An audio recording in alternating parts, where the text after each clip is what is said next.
Hello and welcome back to the channel. In this video we are gonna talk about leveling and endgame builds for launch Barbarian using Upheaval and Hammer of the Ancients. Also when we talk about leveling build, that means anything from level 1 to the endgame. And keep in mind that everything discussed in this video is based on data mined information, so it's all subject to change before the launch.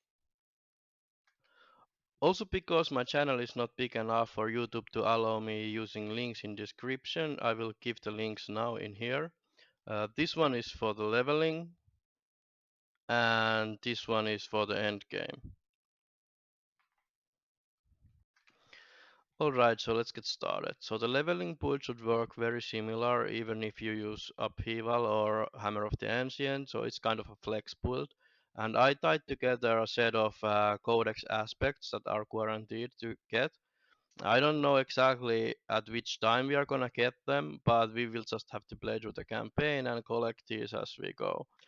So the general idea behind this leveling boot is to have fast movement with maximized full regeneration and good burst damage using kick as a support and some bossing help from the Call of the Ancients.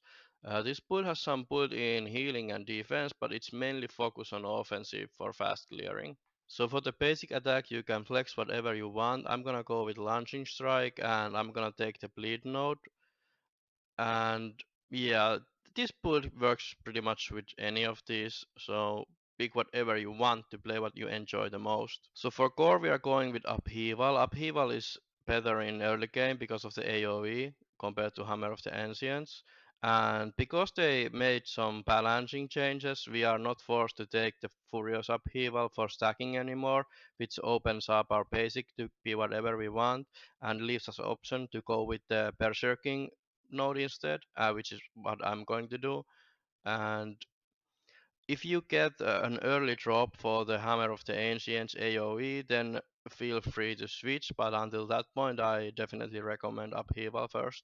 So from this next section we are taking Rallying Cry, which is simply, at least in my opinion, the best one of these, and it's just so good. It gives movement speed and full regeneration. It's kind of no-brainer. Then we have damage reduction against elites. That is a good way to dump some points later. So here we have a little bit more going on. First we are gonna open up with the war cry to get some damage from shouting. Then we're gonna pick up the kick that allows us to apply vulnerable, and we can take this damage node as well. For war cry we take the usual ones, berserking and more damage if there's more enemies. Then later we can come back and start filling up these smaller nodes. We have movement speed, which is really good in early game. We have more damage reduction, more full regeneration, and then we have this way of applying berserk when we use our kick. And then we have shout duration and shout healing. These are very good nodes in the early game for, well, obvious reasons. Healing is good, berserking is good, full regeneration is good, and movement speed is good. So from this next section we are gonna take this amazing value point which scales with monster density, and it's just a 1 point wonder to getting some fortify going. And then for the ultimate we're gonna take Call of the Ancients, all the nodes. Then here we have some healing. When we spend Fury for score skills, we can get health back, which is good.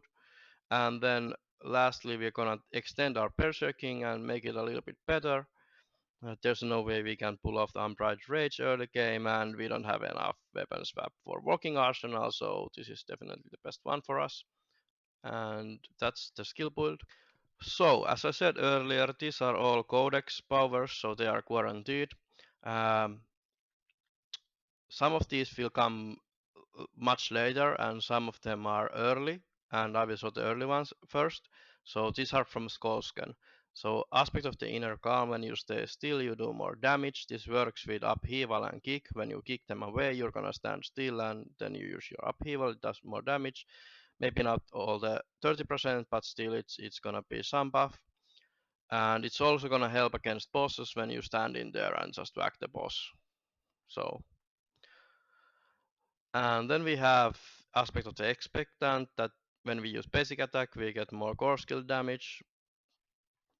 It's very good.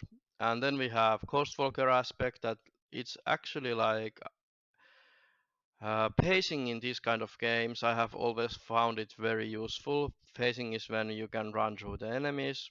So whenever we apply berserking, it should make us unstoppable and trigger this and let us pace. And also it gives us more movement speed. So this is a pretty good starting aspects, I think, from the skull scan. Let's go through the remaining weapon aspects. So because of the nerfs to the multiplier ones, we finally have some diversity going on, and we can start using these raw damage ones before our core skill hits a lot. So in the early and the mid game, we can put this one to the two-handers and double their damage. So this is for the kick. When you kick something and you kill it in the 2 seconds, it will explode, doing a lot of AoE damage. And then we have the aspect of berserk creeping, that when you do direct damage, like hit them with upheaval, you will cause a massive bleeding on them. And these are just good ways to increase your damage before your core skill hits a lot. After that, the multipliers are just better. But until that point, these are very good. So for the gloves, we have the ancestral echoes. This means that when we are using our upheaval every now and then, there will be an ancient to do it again. And if you are using Hammer of the Ancients, you want the Shockwave one instead that causes the AoE for the Hammer of the Ancients. I believe it drops in Skullscan. So it's an early aspect as well. For the amulet, we have the basic stunning damage thing that we all used in the betas to hit those big numbers. And for rings, we are reserving them for the Fury generation. So when we shout, we get Fury. And then we have this another one that when we crowd control an enemy, so when we kick them and knock them down, it will generate a lot of Fury as well. So I think these are pretty solid ones to get started with. And then for the armors, we are gonna just stack a few defensive aspects. This is damage reduction when you use basic ability, and this is when you are surrounded by bleeding enemies, you get damage reduction. And because we have the aspect of berserk creeping, it will cause us to cause a lot of bleeding, so we get damage reduction. And then we have this when we do damage, we gain more armor. So I think this forms as a pretty good foundation for starting to approach the end game, and these are all guaranteed, so we know we are gonna have these.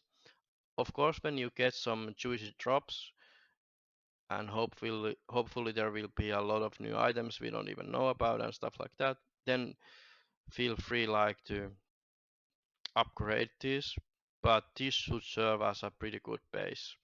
So the end game build.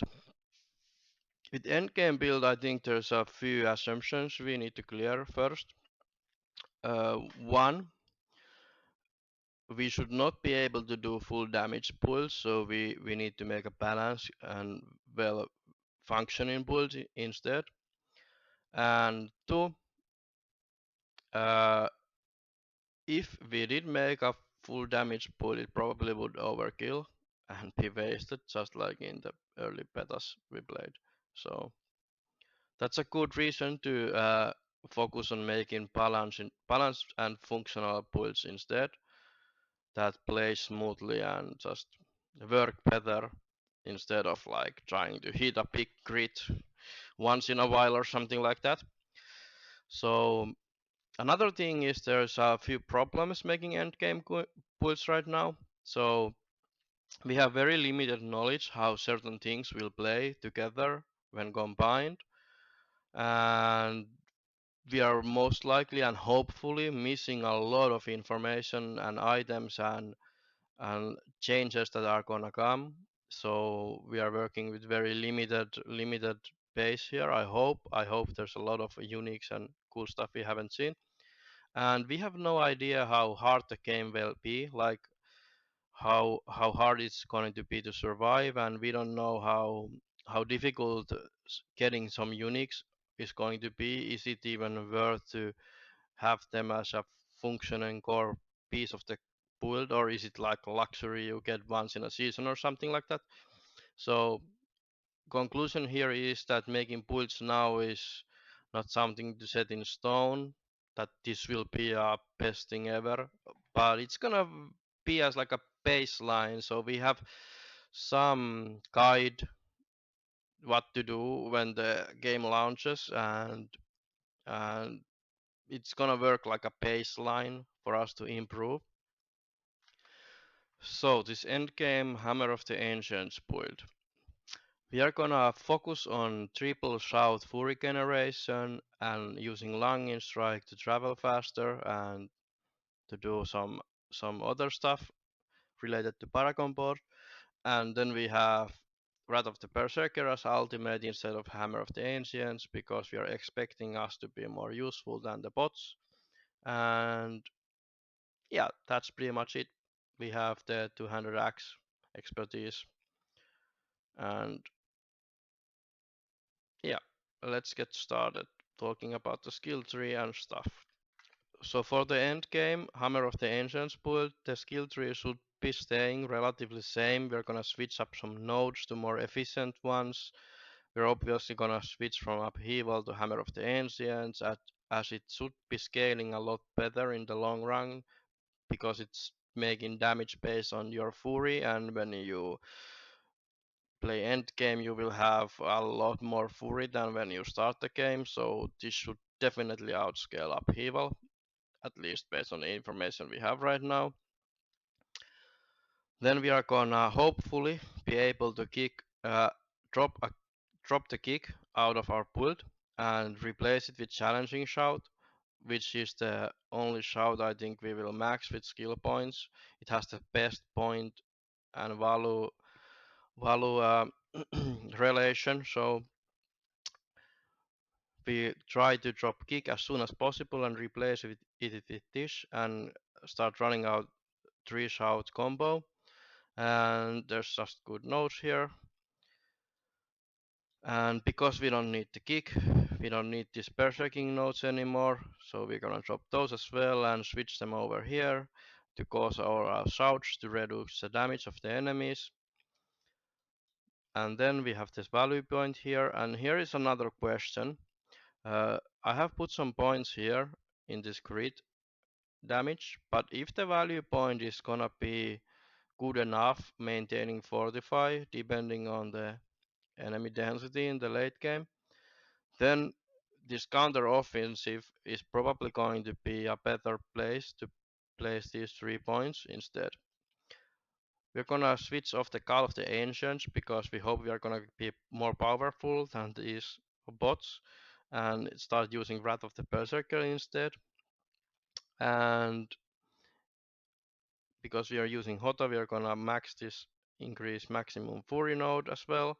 And hopefully we will be able to finally maintain the Unbridled Rage Fury generation so we can get that juicy damage increase. So that's the skill tree. And then let's look over the items and then let's look over the Paragon after that. Alright, so for the items, we have replaced many of the aspects with uniques. We are gonna talk about those later. First, let's look at the remaining aspects.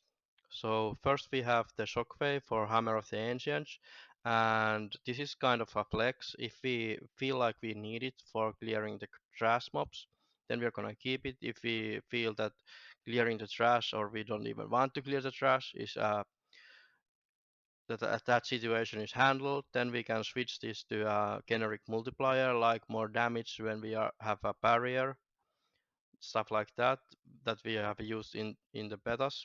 It's a good multipliers, but again, because smooth gameplay is more important than just hitting that max grid, I think this will definitely have a possible place in our build. Edge Master, we all remember this one. So when we have more primary resource, we're doing more damage. This is not the biggest number of multiplier we can get here, but again, it's a one that we don't have to think about. It kind of exists. It's not some stack we need to build and stuff like that. So it's always there in the background working on its own. So it's kind of like relaxed relaxed aspect to play with. And then we are gonna keep the pacing boots because I just think these are great value. Relentless Berserker's aspect.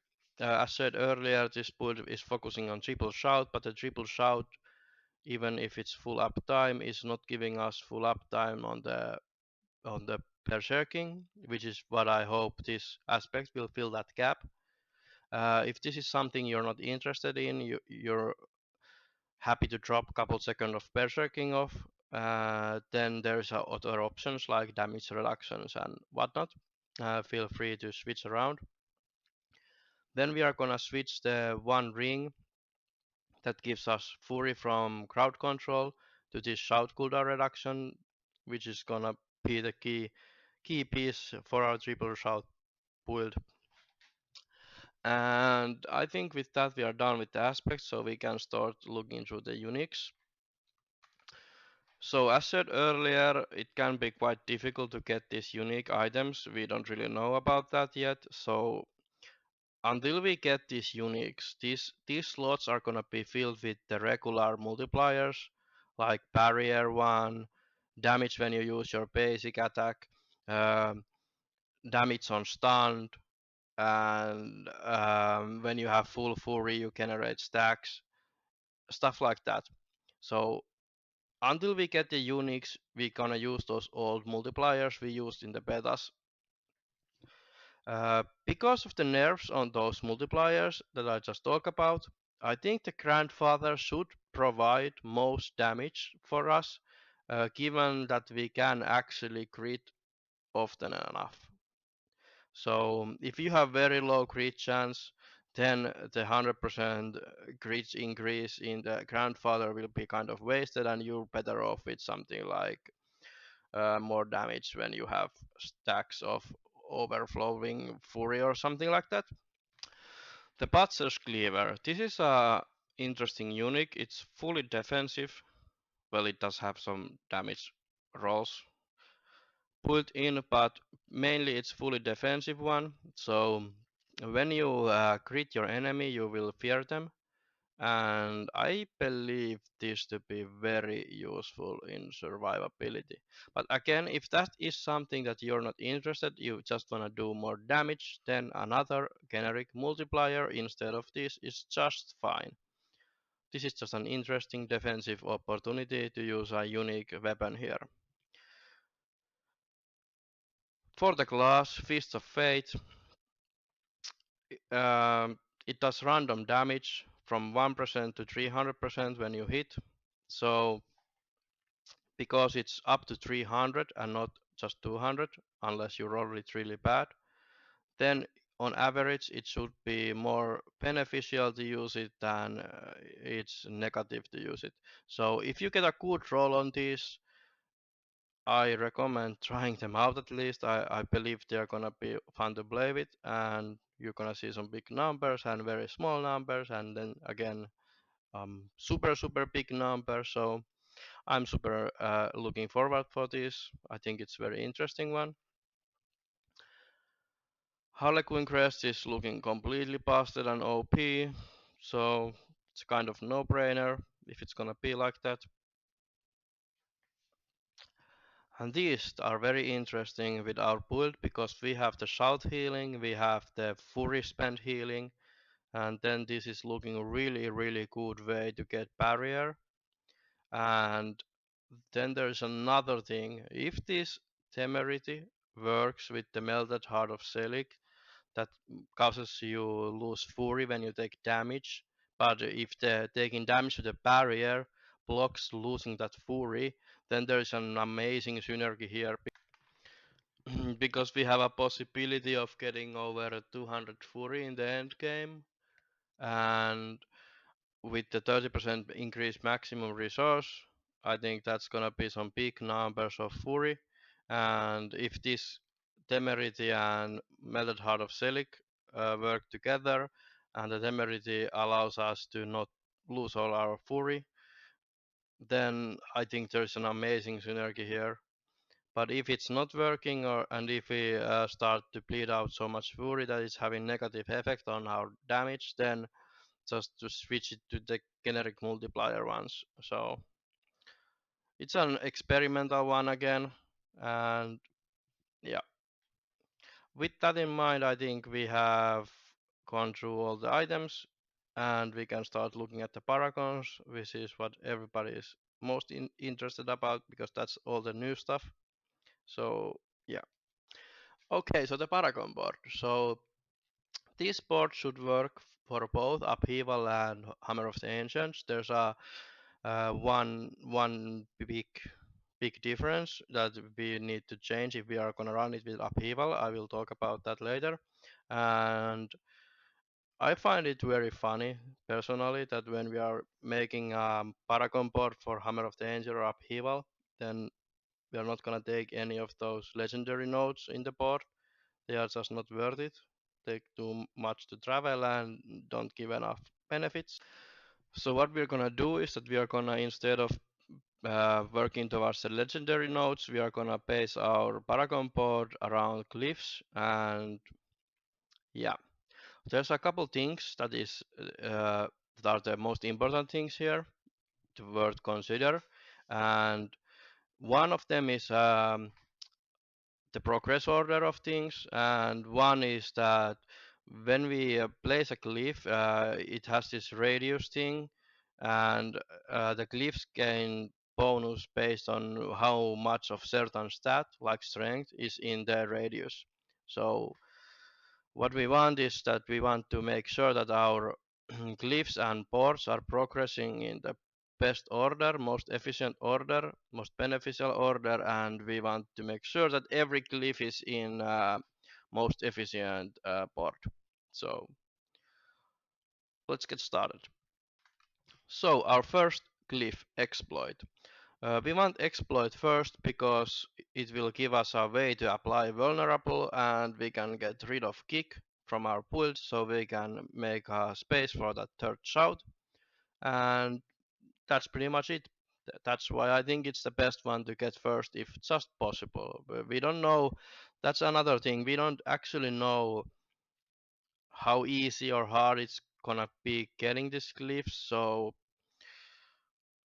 I hope it's easier to get glyphs than to level up, so every time when we have the choice we can actually put a useful glyph on its right place. So anyway, moving forward. So our second glyph, Mortal Draw. This has the highest damage increase possible from all Barbarian glyphs, I think.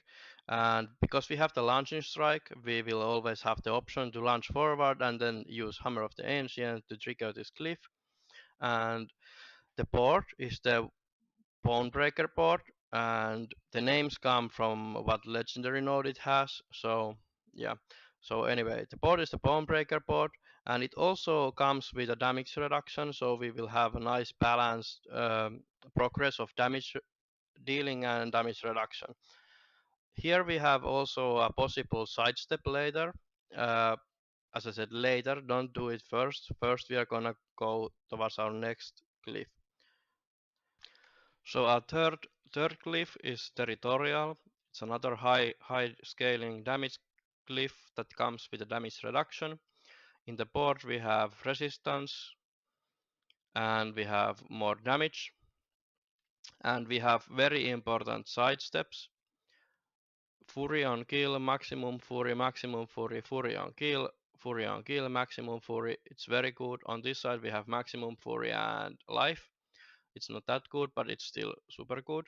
And I think that this might be worth to take before going for the fourth board, but regardless, if you go for the fourth before, at least take this as your first sidestep, if nothing else. Fourth glyph is Air on the Carnage board. It gives us damage when berserking and damage reduction from elites.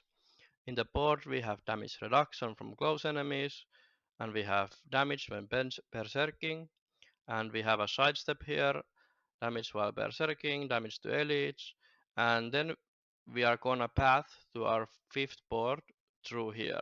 and take these berserking damage nodes on the way. And our fifth board is a Wrath glyph on the Decimator board. It's our final damage glyph. And why did I leave it last? Because it has 3.4, which is higher than 1.5% damage. It's because it's crit based, so it only works when you crit. So I left it last. On the board, we have damage reduction from vulnerable enemies, and we have damage to vulnerable enemies. We have sidestep that gives more physical damage, and we have sidestep that gives more vulnerable damage. It's a very good board. So, as I said earlier, what do you want to switch when you are gonna play Upheaval instead? You want to take these away. You don't need the Fury. And then you have to choose one of these sidesteps, maybe this one or something, that you take away. And with that, you will have enough points to take your sixth glyph instead. So that's the play, what to do if you want to play Upheaval instead of Hammer of the Ancients. So I think with that in mind, I have gone through all the things that I want to go through and can go through. I don't think I have much extra information, at least not from the top of my head. So this is the build that I'm planning to do at launch, and with that, I think we wrap things up. And I wish you smooth launch and have a lots of fun when the game releases. And maybe see you in the game.